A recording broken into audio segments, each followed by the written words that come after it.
சுத்தி சங்கம் கல்வி எனும் தாரக மந்திரத்தின்படி தொழிற்பட்டவர் யார்? சொல்லுங்க அப்ப 26வது கேள்விக்கு. சுத்தி சங்கம் கல்வி எனும் தாரக மந்திரத்தின்படி தொழிற்பட்டவர் யாருன்னு சொல்லுங்க அப்ப. தயானந்த சரஸ்வதி. ஓகே, முதலாவது விட கொடுத்துருக்காங்க ராஜாராம் மோகன் ராய். உங்களுக்கு தெரியும் 1829 உடன்கட்டை சட்டத்தை தடை செய்கிறார். 1828 ஆரிய சமாஜ் பிரம சமாஜத்தை நிறுவுறார். மாற்றாந்தோட்டத்து மல்லிகையில் மனமுண்டு மற்ற இந்தியாவின் புதுயுக தந்தை என்றெல்லாம் இந்த ராஜாராம் மோகன் ராய் அழைக்கப்படுகிறது. அப்ப இவரை பற்றி உங்களுக்கு தெரியும். இரண்டாவது விடைகளாக வந்த வேற என்னன்னு சொன்னால் தயானந்த சரஸ்வதி. சரியா? சுத்தி சங்கம் கல்வி எனும் தாரகம் எரப்படி வந்த பிள்ளை தொழிற்பட்டவர் யார் என்று சொன்னால் இந்த தயானந்த சரஸ்வதி. ராமகிருஷ்ண பரமஹம்சர் உங்களுக்கு தெரியும். மூன்றாவது, இவர் நடைமுறை வேதாந்தத்தை மக்களின் வாழ்வியலுடன் இணைத்து காட்டிய ஒருவர்.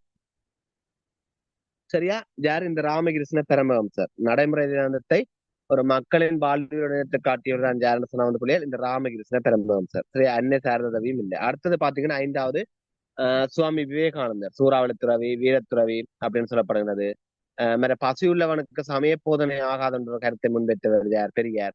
இல்ல சுவாமி விவேகானந்தர். ஆகிய வந்து பாத்தீங்கன்னா 27வது கேள்விக்கு வந்து பிள்ளைகள் 2வது விடைகளாக அமைகின்றது தயானந்த சரஸ்வதி. 28வது கேள்வி, ராமகிருஷ்ண மிஷன் வெளியிடும் மாதாந்திர சஞ்சிகைகளில் சரியானது. 28வது கேள்வி பதர்சி சொல்லுங்க அப்ப. 28வது கேள்விக்கு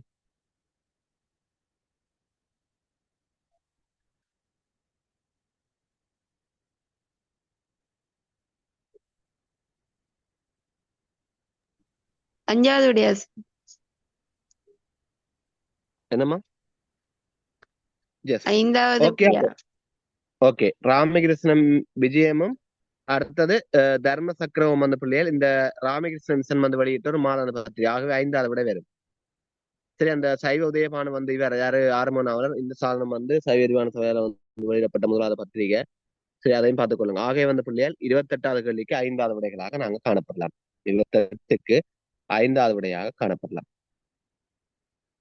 29வது கேள்வியை பாருங்க. இந்துக்கள் கிறிஸ்தவர்களாக மதம் மாற்றப்பட்ட வேளை அவர்கள் மீண்டும் இந்து தர்மத்தை கடைபிடிக்க மேற்கொண்ட சடங்கு. சரியா? சொல்லுங்க அப்ப. என்ன சடங்கு செய்யணும்?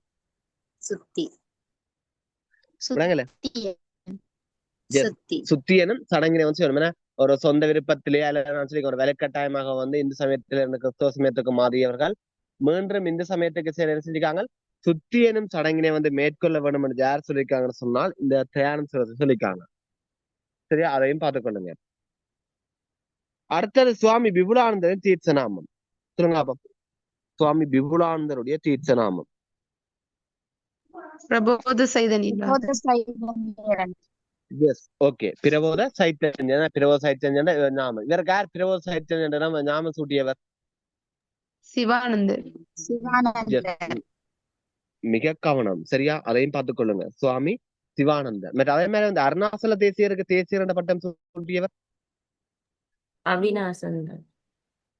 அவிநாசந்தடிகள். சரியா? மிக மிக கவனம். சரியா? அவிநாசம் அடிகள். மயில்வானம் வந்து அவருடைய என்ன சொல்றது, இவருடைய இயற்பெயர் சின்ன வந்து மீன்பாடம் தேன்னாடா மட்டக்கிளப்பு. சரியா? சாமி தம்பிக்கும் கண்ணமைக்கும் மகனாக பிறந்தவர். இந்த மட்டக்கிளப்புல இருக்கிறார்களுக்கு இவரை பற்றி கூட தெரிஞ்சிருக்கு. சுவாமி விபுலானந்தத்தை பற்றி. சரி, இவர் தான் சொல்லியிருக்கார் கற்ற கல்வி பிறரை பாதிக்க கூடாது, உயிர் போட்டுவது உண்மையை காட்டுவதுன்னு சொல்லியிருக்கிறார். சரியா? மற்றது இன்னொரு சொல்லியிருக்கிறேன் சொன்னால் தாழ்நூல் வந்து இவர் அழைக்கப்பட்ட ஒரு இசை நூல். அதையும் வந்து இந்த விபுலானந்தத்தை கூடுதலா பார்த்துக் கொள்ளுங்க. இவருடைய நூல்கள் தொகையை வந்து பார்த்துக் கொள்ளுவேன். மற்றது உள்ள கமலமடி உத்தமனர் வேண்டுவது, ஈசன் வர்க்கும் இன்மேல ரெண்டு பாடலாம் வந்து பாடினது இந்த சுவாமி விபுலானந்தர். தெரியான்ட்டு விட்டு வரக்கூடாது. சரி, அந்த ராமானந்தரையும் வட இந்திய வைணவ பக்தி இயக்கத்துல வந்து பிள்ளைகள் ஒரு முன்னோடி யாரு? இந்த ராமானந்தர். ஆகவே வந்து பாத்தீங்கன்னு சொன்னா வந்து பிள்ளைகள் 30வது கேள்விக்கு 2வது விடைகளாக வரும். அடுத்த 31வது கேள்வி, ஆகமந்து மெலம் என சைவ சித்தாந்தம் குறிப்பிடுவது எதனை? ஆகமந்து மெலம் என சைவ சித்தாந்தம் குறிப்பிடுகின்ற மெலம் எது? சொல்லுங்க அப்ப. 31க்கு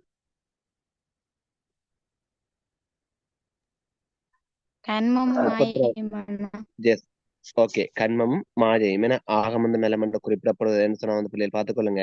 இந்த கன்மத்தினையும் மாயையினையும் தான் வந்து பிள்ளை என்ன சொல்லியிருக்காங்கன்னு சொன்னால் ஒரு ஆகமந்த மேலம் என்று வந்து பிள்ளைகள் சொல்லப்படுகிறது. சரியா? ஆகமந்த மேலம் என்று சொல்லப்படுகிறதுன்னு சொன்னா வந்து பிள்ளைகள் பாருங்க, இந்த கன்மத்தினையும் மாயையினையும் தான் வந்து பிள்ளைகள் சொல்லியிருக்காங்க ஆகமந்த மேலம் என்று சொல்லப்படுகிறது.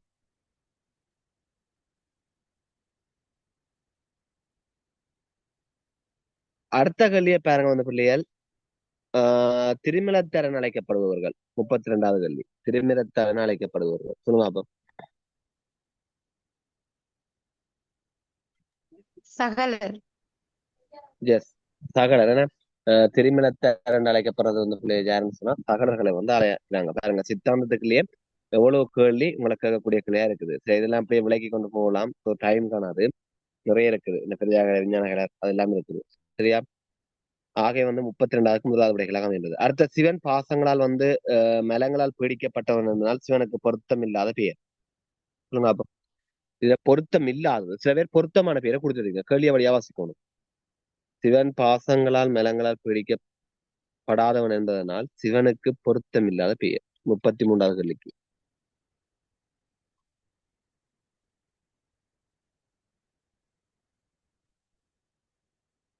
சரி, 4வது விடையாக அமைந்தது கமலன். சரியா? இந்த விடையை பார்த்துக் கொள்ளுங்க. 4வது விடையாக அமைகின்றது. சிவன் வந்து பாசங்களால் மலங்களால் பீடிக்கப்படாதனால் சிவனுக்கு பொருத்தம் இல்லாத பெயர் சொன்னால் கமலன். அதையும் வந்து பார்த்துக் கொள்ளுங்க. சரியா? உலகில் எழுந்த சமய தத்துவங்களில் மேன்மைக்குரிய சைவ சித்தாந்தமே என கூறியவர் ஜெயன் சொல்லுங்க அப்போ. 34வது. உலகில் எழுந்த சமய தத்துவங்களில் மேன்மைக்குரிய சைவ சித்தாந்தம் என கூறியவர். 34.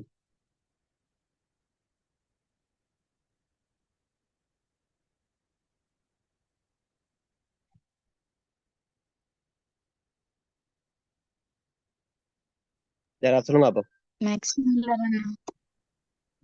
அவர் வேத இலக்கியங்கள் வந்து 60 ஆய்வு செய்த மேலை நாட்டு சொல்லப்படுகிறது. மேக்ஸ் ஜீஜு பப்பானா.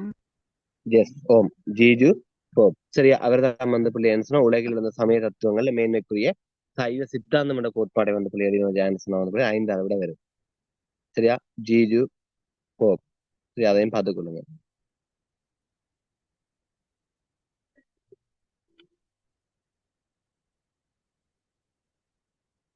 அடுத்தத பாருங்க வந்து பிள்ளைகள், அடுத்த கேள்வி எங்களை என்ன கேட்டிருக்காங்க என்றால், சிவனோடு ஆன்மாக்கள் பிரிவின்றி கிடக்கும் முத்தி. சொல்லுங்க என்ன முத்தி என்று. சிவனோடு ஆன்மாக்கள் பிரிவின்றி கிடக்கும் முத்தி. 35வது கேள்வி.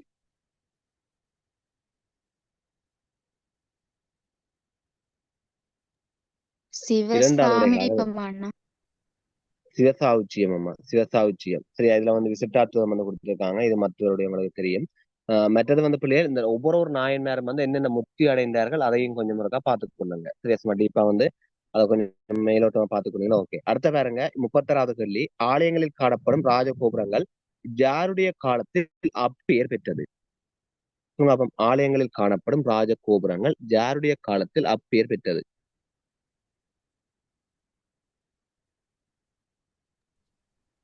36வது கேள்விக்கு சொல்லுங்க அப்ப.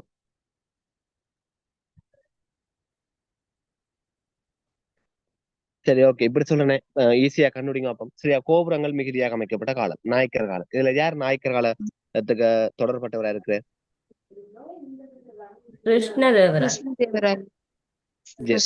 ஓகே, கிருஷ்ணதேவராய. ஓகே, இவர்தான், இவருடைய காலப்போதைக்கு தான் இந்த ஆலயங்களை காணப்படுற ராஜகோபுரங்கள் ஒரு அப்பெயர் பெற்றது. குறிப்பா இவருடைய நூல் உங்களுக்கு தெரியும், விஷ்ணு சேத்தியம், ஆமுகத் மலிஜான் ஒரு ஆண்டாள் கதையை வந்து இவர் இயற்றியதாகவும் சொல்ல முடிகிறது. மற்ற கிருஷ்ணதேவராய நீதியான ஆட்சி புரிந்தான்னு சொல்லப்படுற பயசு வெளிநாட்டறிஞர். மற்ற இவர் வந்து திருவாட்சர் கோயில், வெட்டாள சுவாமி கோயில் வந்து இவரால் அமைக்கப்பட்டது.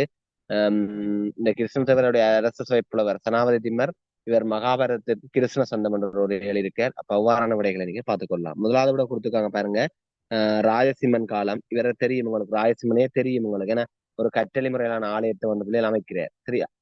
ரிஷிபாலஞ்சன், ஆகமப்பிரியன், சங்கர பக்தன், சிவசூடாமணி, சைவ சித்தாந்த மார்க்கன் என்ற பேரெல்லாம் யாருன்னு சொன்னால் இந்த ராயசிம்மன் அழைக்கப்படுகிறது. இவனை 2ஆம் நரசிம்மன் என்று சொல்லப்படுகின்றது. இவனை சொல்லிக்கணும்னா நிறைய சொல்லிக்கலாம். பெரிய திருக்கட்டளி இவனால் அமைக்கப்பட்டது. அந்த பெரிய திருக்கட்டளியே காஞ்சி கைலாசநாதர் கோயில்னு சொல்லலாம், அல்லது ராஜசிம்ம பல்லேஸ்வரம் சொல்லலாம். சரியா? அப்படியான பேர்கள் எல்லாம் நிறைய இருக்குது. இந்த அப்படி பார்த்து போனீங்கன்னா ராஜசிம்ம காலத்துக்கு சொல்லலாம். ராயராஜ சோழனுக்கு உங்களுக்கு தெரியும், இவன் தஞ்சை பெருங்கோயில் அமைக்கிறான். இந்த தஞ்சை பெருங்கோயில் 216 அடி உயரம் கொண்டதாக விமானம் காண முடிகின்றது. சரியா, கிட்டத்தட்ட 6 வருஷம் பெரும்பாடு அமைக்கிறான். இதனுடைய மறுபெயர் பிரகதீஸ்வர தென் திசை மேரு பெருவுடையார் என்ற பெயர்ல எல்லாம் தஞ்சை பெருங்கோயிலாக விளக்கப்படுகின்றது. மற்றது இந்த மன்னனுடைய பிறந்த தினம், அது ராயராசனுடைய பிறந்த தினம் ஐப்பசி சதயமாக சொல்லப்படுகின்றது. அவ்வாறான விடைகளையும் பார்த்துக்கணும். ராஜேந்திர சோழன் தெரியும், இவர் வந்து கங்கை தேசத்தின் வெற்றி கொண்ட நினைவாக கங்கை கொண்ட சோழச்சம் அமைக்கிறார். மற்றது இந்த ராயராசனால் அமைக்கப்பட்ட இந்த தஞ்சை பெருங்கோயில், சரியா, இது நிழல் சாயா கோபுரம் என்றும் சொல்லுவாங்க பிள்ளைகள். சரியா, என்னண்டு நிழல் சாயா கோபுரம் என்றும் சொல்லுவாங்க. எழுதுறாக்கள் எழுதி வச்சு கொண்டு நிழல் சாயா கோபுரம் என்றும் சொல்லுவாங்க.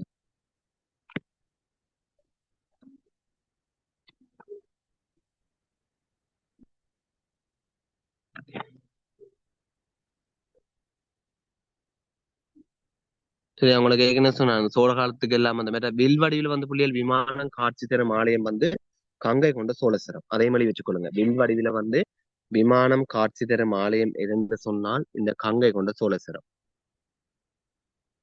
மற்றது இந்த கங்கை கொண்ட சோழேஸ்வரத்துக்கு இன்னொரு கேள்வி கேட்பாங்க. கருவறைன்ற 2 புறமும் வந்து பிள்ளைகள் இந்த வட கைலாயம் தென் கைலாயம் என கூறப்படும் ஆலயம் காணப்படுவது.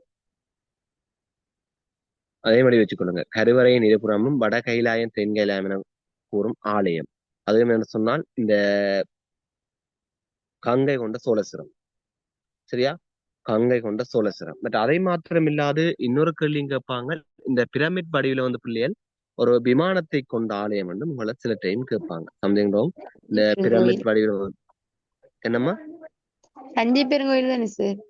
எஸ், ஓம் தஞ்சை பெருங்கோயில். சரியா, அந்த பிரமிட் வடிவில வந்து ஒரு விமானங்களை கொண்ட ஆலயம் சொன்னால் தஞ்சை பெருங்கோயில். அதையும் பார்த்துக் கொள்ளுங்க கவனமா. மருது பரமேஸ்வர விண்ணரகம் என்று போற்றப்படுற ஆலயம், அதே மாதிரி வச்சுக்கொள்ளுங்க. காஞ்சி வைகுந்த பெருமாள் ஆலயம், பரமேஸ்வர விண்ணரகம் என போற்றப்படும் ஆலயம். பரமேஸ்வர விண்ணரகம் என போற்றப்படும் ஆலயம் காஞ்சி வைகுந்த பெருமாள். மற்றது ஜலசயனம் என்று போற்றப்படுற ஆலயம் கேட்பாங்க உங்களை. மாமல்லபுர கடற்கரை கோயில் அல்ல, மாமல்லபுர கடற்கோயில் எவ்வாறு அழைக்கப்படுன்னு கேட்பாங்க. சரியா, ஜலசயனம்னு அழைக்கப்படுறது. அப்ப அதையும் மிக கவனமா வந்து பார்த்துக்கொள்ளுங்க. மற்றது வந்து இதுகளுக்கு வந்து கேட்கக்கூடிய கேள்வினா சிற்பங்களால் அழைக்கப்பட்ட ஒரே ஒரு சோழர் வளாகம் கேட்பாங்க. அப்படி கேட்பாங்கன்னு சொன்னால் உங்களுக்கு தெரிஞ்சிருக்கு என்ன ஆலயம்? ஐதராவதீஸ்வரம். ஐதராவதீஸ்வரம். சரியா, அந்த ஆலயங்களையும் வந்து இதுக்குள்ள வந்து அநேகமா வந்து உங்களை கேட்கக்கூடிய கேள்விகளாக இருப்பாங்க. மிக மிக கவனமா இருப்பாங்க. சரியா, ராஜேந்திர சோழன் இந்த அனபாய சோழம் வந்து அகத்தேவையில் அவர் வந்து இதுக்கு ஒரு மன்னராக வந்து இருந்திருக்கு. சரியா, அப்ப ஆகவே வந்து பிள்ளைகள் பாத்தீங்கன்னு சொன்னால் 36வது கேள்விக்கு 5வது விடைகளாக அமைந்தது. அடுத்த பாருங்க, சப்த இசைத்தூண் காணப்படும் ஆலயம் 37வது. சப்த இசைத்தூண் காணப்படும் ஆலயம் சொல்லுங்க அப்போ.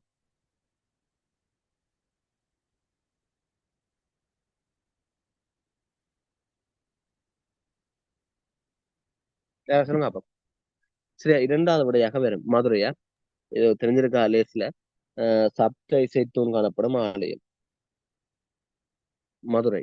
சிதம்பரம் ஆகாயத்தின் அம்சம்னு சொல்லியிருக்கிறேன். காஞ்சி தொண்டை மண்டலத்தை தலைநகரமாக கொண்டு இந்த காஞ்சி கரிகஸ்தானம் பல்லவருடைய ஒரு ஆட்சி பீடம் 5வது. சரியா, தஞ்சை உங்களுக்கு தெரியும். ஏன்னா தஞ்சையினை தலைநகரமாக கொண்டு இந்த சோழ பேரரசு வந்து விஜயாலய சோழன் வந்து நிறைவேற்கிறான். அது உங்களுக்கு தெரியும்.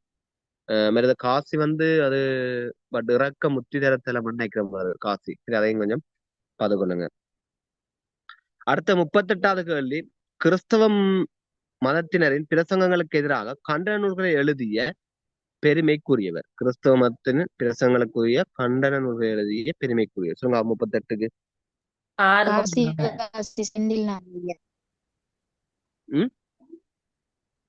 காசிவாசி செந்தில்நாத ஐயர்.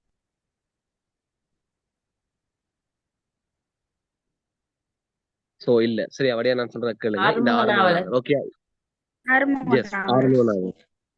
இவர் தான் வந்து என்ன செய்யறான்னு சொன்னா வந்து முன்னம் பாத்தீங்கன்னு சொன்னா இந்த கிறிஸ்தவ பாதிரிமார்களுக்கு எதிராக வந்த பிள்ளைகள் உண்மைக்குமே வந்து இவர் கண்டன நூல்கள் எழுதி வெளியிடுறார். காசிவாசி செந்திநாதர் எப்படின்னு சொன்னா தொடர்ந்து கண்டன நூல்கள் எழுதி வெளியிட்டால்தான் இவரை கிறிஸ்தவ கண்டன கூடாதுன்னு சொல்லப்படுறது. எப்படின்னு சொன்னா இவர் ஆறுமுகநாதரை பார்த்துட்டு அப்படி பிள்ளைகள் இப்ப கிறிஸ்தவ பாதைக்கு எப்படி உங்களை கேட்கலாம். கிறிஸ்தவ சமயத்தவர்களுக்கு எதிராக தொடர்ந்து கண்டன நூல்கள் எழுதி வெளியிட்டமையினால் கிறிஸ்தவ கண்டன கூடாது என்று அழைக்கப்பட்ட பெரியார் யாருன்னு கேட்பாங்க.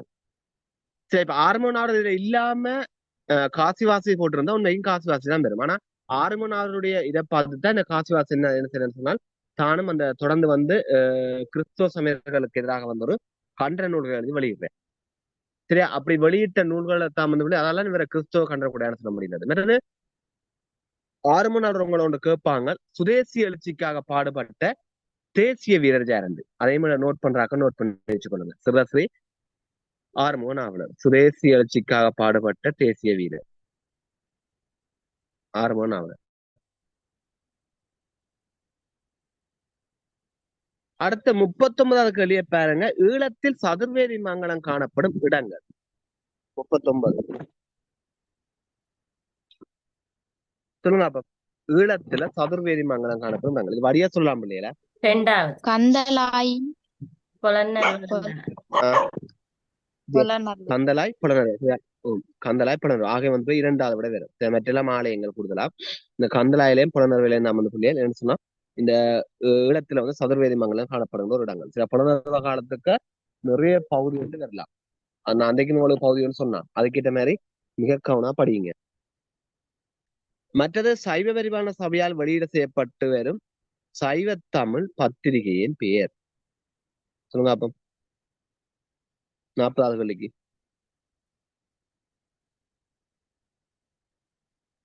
படியா சொல்லலாம். சைவ விரிவான சபை எந்த பத்திரிகை வெளியிட்டு இருக்கு? 2வது சரியா? இந்து சாதனம் என்ற பத்திரிகை அந்த பிள்ளைகள் வரும். சரி, அந்த இந்து சாதனம் என்ற பத்திரிகை அந்த பிள்ளைகள் இது வந்து வெளியிட்டு இருக்குது.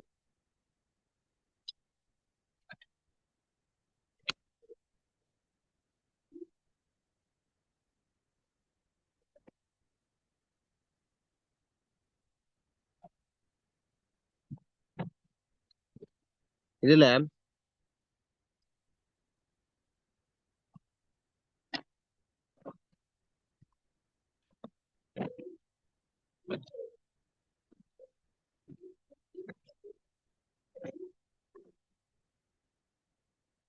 சரியா சைவ விரிவான சபையை வந்து தோற்றுவித்தவர் உங்களுக்கு தெரியும் யாரு? நாசா பொன்னம்பல பிள்ளை. அது உங்களுக்கு என்ன சொல்லியிருக்கேன்? 1888ஆம் ஆண்டு வந்து தோற்றுவிக்கப்பட்டான்னு நான் சொல்லியிருக்கேன்.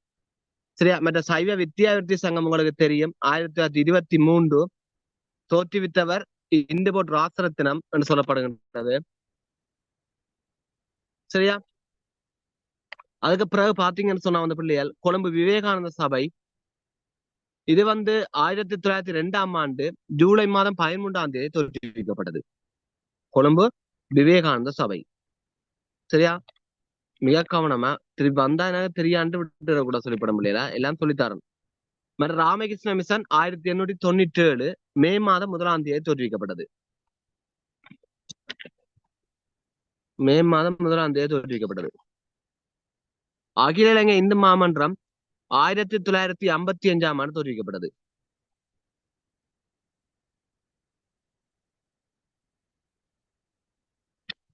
ஆயிரத்தி 1955.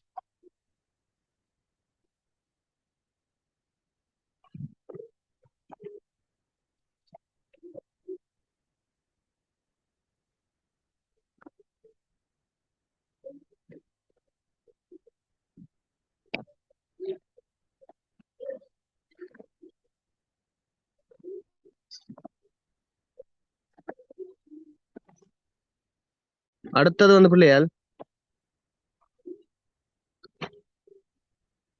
இந்த பத்திரிகை வெளியிட்ட ஆண்டு நான் உங்களுக்கு கேட்கிறேன் சொன்னனோ தெரியாது. சைவ சித்தாந்த பானு 1924ஆம் ஆண்டு வெளியிடப்பட்டது. சைவ சித்தாந்த பானு 1924. விவேகானந்தன் 1925. சிவதொண்டன் 1935. சிவதொண்டன் 1935. சைவக்காவலன் 1960. மேகண்டர்னரி 1972. 1972. சரியா? இப்படி இந்த பத்திரிகைகள் வந்து வெளியிட்ட ஆண்டுகளும் சில டைம் வந்து உங்களுக்கு கேட்கலாம். அதுக்காகத்தான் வந்து உங்களுக்கு சொல்லியிருக்கேன்.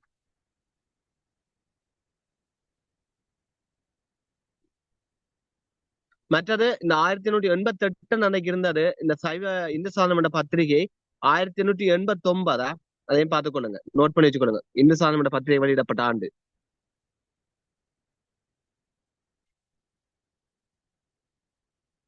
சரியா? மற்ற அந்த உதயபானு என்ற பத்திரிகை 1000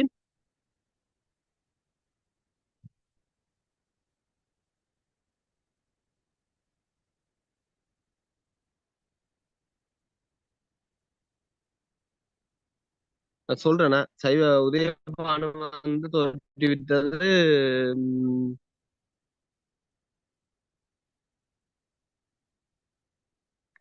1880 இருக்கும். நான் ஒரு பார்த்து சொல்றேன். சரியா? அதையும் கொஞ்சம் பார்த்துக்கொள்ளுங்க. மற்றது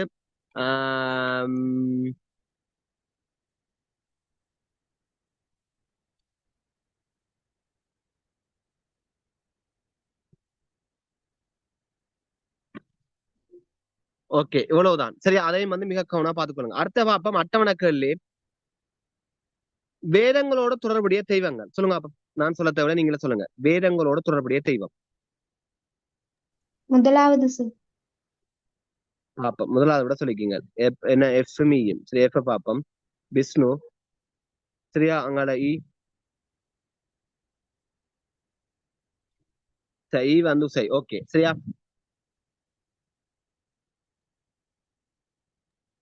அண்ணா பேப்பரை கொஞ்சம் அட்ஜஸ்ட் பண்றேன்.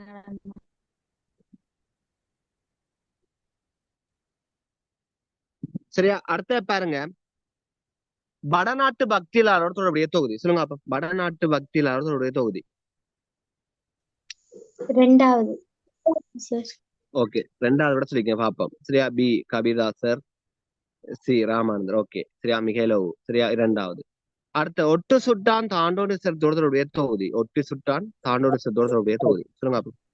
அஞ்சாவது. என்ன எத்தனாவது? அஞ்சாவது. அஞ்சாவது விட சொல்லிக்கங்க பாப்போம். போறங்கவ ஜி. சரியா? பூலோனாய சரி. ஜி அங்கால டி. டி கொன்றை மரம் சொல்லிருக்கீங்க.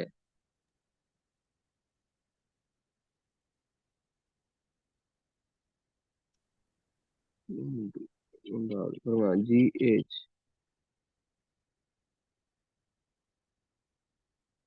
அப்படியே இருக்கு. அந்த பேப்பர் இருக்க மேலாட்டுங்க அப்படியே.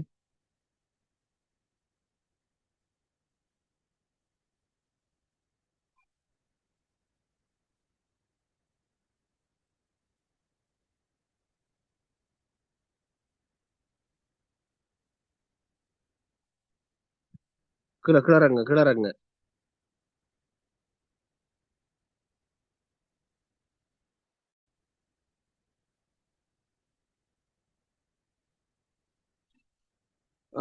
ஒட்டு சுட்டான் தாண்டோடு தொடர்புடைய தொகுதி. சரியா? கொஞ்சம் கிளறங்க.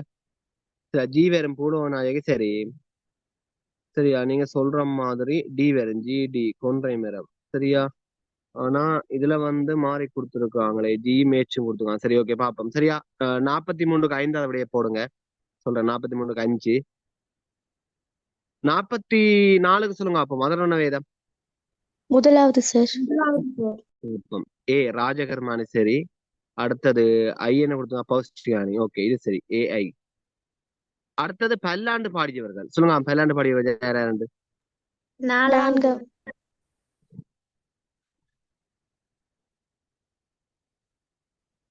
சரியா? பாப்ப நாளா சொல்லிருக்கீங்க. கே சொல்லிருக்கீங்க. கே கே கே விஷ்ணு சித்தர். ஏச் சேந்தனர்.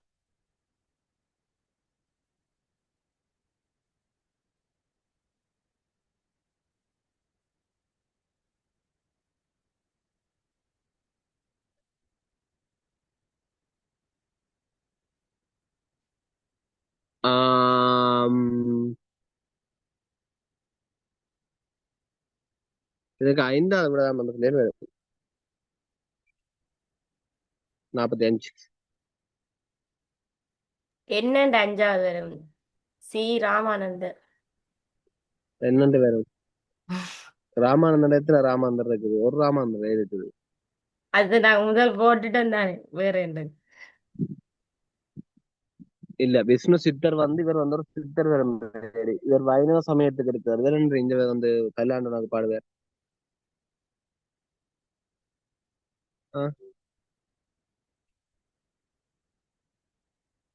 அதுல பேர்லயே வடியா தெரியல உனக்கு. விஷ்ணு சித்தர் 5வது விட வரும். பல்லாண்டு பாடினாக்களோட சரியா பேர் பார்த்து இருக்க பண்ணுங்க. சொல்லுங்க. என்னது? பல்லாண்டு பாடினாக்களோட பேர் இருக்கா சொல்லுங்க.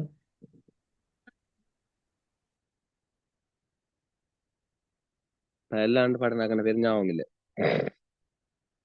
நான் எடுத்து போட்டு விடுறேன்க்கா.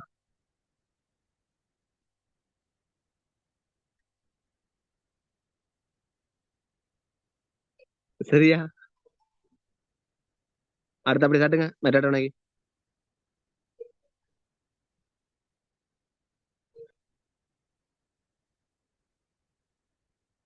சொன்னாங்க. சரி இதை சொல்லுங்க அப்ப திருமுறைகளோட தொடர்புடைய தொகுதி.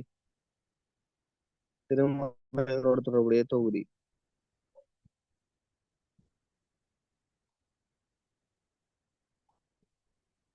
திருஞான சம்பந்தர்.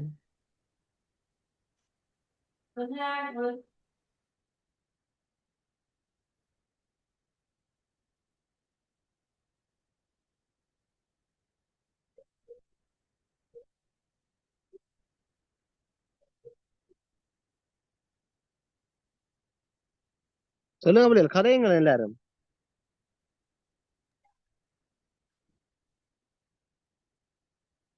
முதலாவது கதுர்சி. ஓம் சார். கதையுங்க எல்லாரும். நான் என்ன சொல்றது? நீங்க எல்லாரும் கதைச்சு தானே நான் சொல்றதுக்கு. ஆ?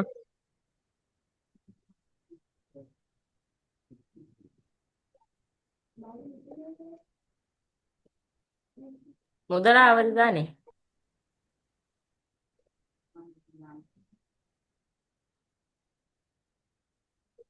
கொஞ்சம் இருங்க வரேன்.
ஓகே பிள்ளைகள் சரியா கோலண்ட் வந்தாங்க ஆச்சுன்னா. சரியா இந்த 46வது கேள்விக்கு வந்து எத்தனாவது விடைன்னு சொன்னா வந்து பிள்ளைகள் ஆம், முதலாவது விடைகளாக அமைகின்றது. சரியா கிட்டத்தட்ட வந்து அபினியா சொன்ன மாதிரி வந்து இதுக்கு வந்து முதலாவது விடைகளாக அமைகின்றது. பாருங்க என்ன முதலாவது விடைன்னு சொன்னா வந்து பிள்ளைகள் கொடுத்துருக்காங்க.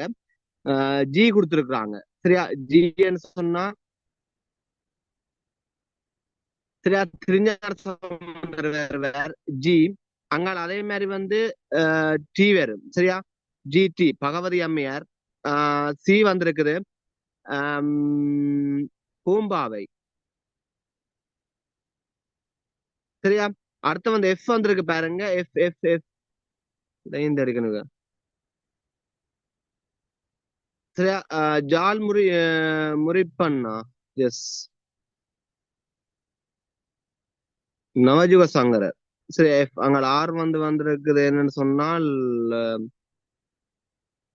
புகழியூர்கள். சரியா அப்ப ஆகவே வந்து பிள்ளைகள் முதலாவது விடைகளாக அமைகின்றது. அடுத்த கேள்வியை பாருங்க. அப்படின்னா தெரிய கொஞ்சம் சின்னாங்க.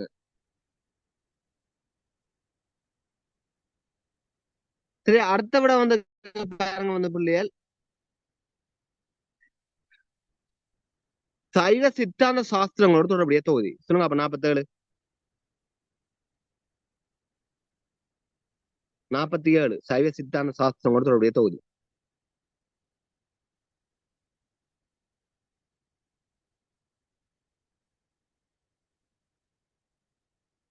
சைவ சித்தாந்த சாஸ்திரங்களோட தொடர்புடைய தொகுதி.